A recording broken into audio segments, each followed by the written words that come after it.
All right, guys, it looks like some major things are going down with Ubisoft today. We got this report where Ubisoft San Francisco and Ubisoft Osaka are both closing, and the Sydney team is ramping down. This is not good considering it was just like not long ago that Ubisoft was coming out saying that everything was a-okay, that XDefiant wasn't closing, which we're going to talk about that as well.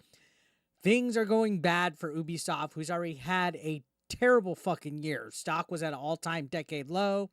Assassin's Creed Shadows had to be delayed by 3 fucking months. Star Wars Outlaws didn't sell as much as they had hoped. Skull and Bones was also a flop. Prince of Persia was a flop.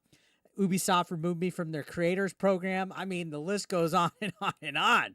But yeah, you can see up to 177 people have been laid off, apparently. Half of the XDefiant team is moving to other projects, so that's gone.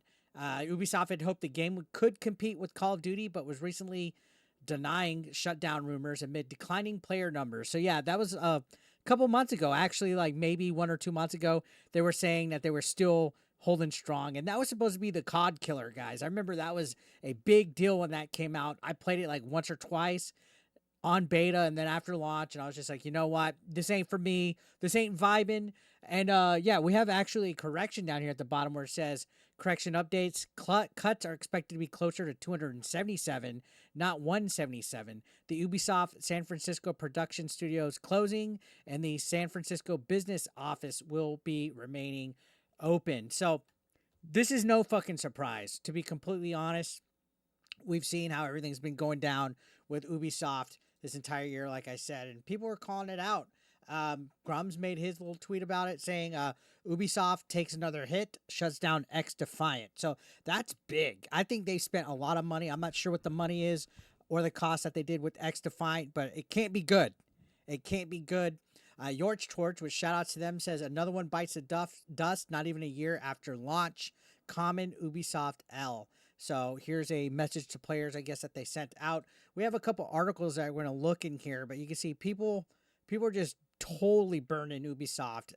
Cook says if this keeps up, AC Shadow flopping could really be the final nail in the coffin for them. I think if Assassin's Creed Shadows flops, that rumor of them going for sale or going private might actually legitimately happen at this point. I mean, there's not much they can do. I think their reputation is tainted, unfortunately, and this is a company that had such a good reputation back in the day with some good franchises. Assassin's Creed, Beyond Good and Evil, I think, was that one of them? The Rainbow Six series. I mean, they've had a lot of stuff, and now it's just sinking. Literally, like this Dave Hunt photo right here is the epitome of what Ubisoft is right now, right? What Ubisoft is right now. So, Insider Gaming wrote this exclusive article. I guess they were the ones that broke the news, saying that it will be shutting down in June 2025. So the news was mentioned in an internal all hands meeting, apparently, where the decision was made due to poor player numbers and a lack of player spending, according to sources familiar with the decision to sunset the game. So June is when it's coming. So it's just lame duck now. I mean, what are they waiting for? Just cut it. Now, this goes on to say it's understood that layoffs will impact a significant number of employees at the San Francisco studio and supporting studios with some staff already receiving severance information. And it's never good for people to lose their jobs. Let me say that right now. That's not what my goal is when I try to call out Ubisoft or anything like that. It's not for people to lose their jobs, right? It's basically me just giving my opinion that certain things in the gaming industry are bad and they're going to hurt companies like they're hurting Ubisoft. I mean, look at the facts here, guys. Look how bad, how many game companies have flopped. Like all these games are flopping, all these studios spending money and wasting, all these people losing their jobs. Things aren't going well. Now, this goes on to say another wave of layoffs will happen in February with Ubisoft San Fran and Osaka closing its doors. And season 3 will be the last entire season of XDefiant with the skeleton crew maintaining the title until June. Imagine being part of that skeleton crew. Imagine being part of that small selective few that has to make sure that the lights are on for another few months. That's sad. There's like no hope. They can't even turn things around. I don't think there's any kind of hope that they could turn this around. But hey, one funny thing is it lasted a lot longer than Concord did, right? Talk about a waste of money on that. So Apparently, Mark Rubin, who is the executive producer for XDefiant at Ubisoft in San Fran, put this long statement out here saying that they're unfortunately here to announce that XDefiant will be shutting down starting today, December 3rd. New downloads and player registrations will no longer be available. So if you haven't played it yet, you can't get on it. You can't download it. We will still release our Season 3 content in the near future. Exact date TBD. I don't even think it might come out at all. And the servers will remain active until June 3rd, 2025. For those who purchase the Ultimate Founders Pack, you'll receive a full refund. Players who made any purchases within the last 30 days will also be fully refunded. Those refunds should happen automatically within 8 weeks of today, and you can find more details at their website. And then he just goes on to talk about how he's heartbroken to have to be writing this post and just a little bit of the history of the San Francisco studio and stuff. And it's I'm empathetic, but you know, when you see a company like Ubisoft who focuses more on DEI initiatives and putting woke bullcrap in video games, you know, this is just the way it goes, right? It's a big red flag for companies like that, and it affects all the fucking company, all the branches, even the people that aren't employees that are activists get affected by it when it shuts down. Now, this goes on. He's saying, you know, the game has been a personal passion for him for years, and he knows that not all the challenges lead to victory, but he wants to recognize all the developers who are being affected by this closure. Each and every single one of them is a real person with a real life separate from our own, and they've all put so much of their own passion into making this game. So pretty much all the usual stuff, you know, the thank yous and all this.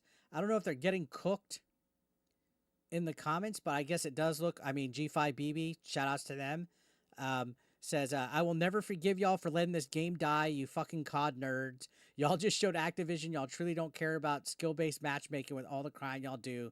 You get what you deserve from now on. So, wow, G5BB defending the game, saying, you know, people that refuse to move on from COD made this die. You know, people are saying they're gutted. They feel the game was about to find its footing with Season 3. I mean, what else can we do right here? COD Killer. Damn, this must have been tough post to ride. I wish Ubisoft had been smart enough to put the game on Steam. That probably could have helped, right? This makes me really sad. I still believe if the game comes out fully during Modern Warfare 2, it has a fighting chance. Unfortunately, waiting until COD corrected itself with Modern Warfare 3 and releasing, it felt like it stood no chance. I mean, in all honesty, you hate to see it. You really hate to see it when game companies have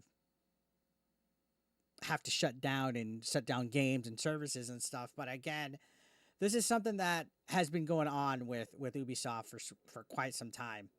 You know, not even a lot of people have even heard of XDefiant. That's the problem. It says it started its uphill battle soon after release of Season 1 with the lack of player spending, having the team scrabbling to cut cost. In August 2024, so it was August 2024 where Insider Gaming was reporting that XDefiant was on borrowed time despite initially having strong player numbers. Frustrations within the studio were always aimed at its leadership, who refused to take responsibility for the project's shortcomings, which could have been avoided with a better studio culture. So again, it goes back to that studio culture. Same thing that we heard with Firewalk Studios, where it's like a toxic work environment where they were more focused on ideologies and stuff instead of actually making a good environment where morale is big, where people want to make great games that people want to play.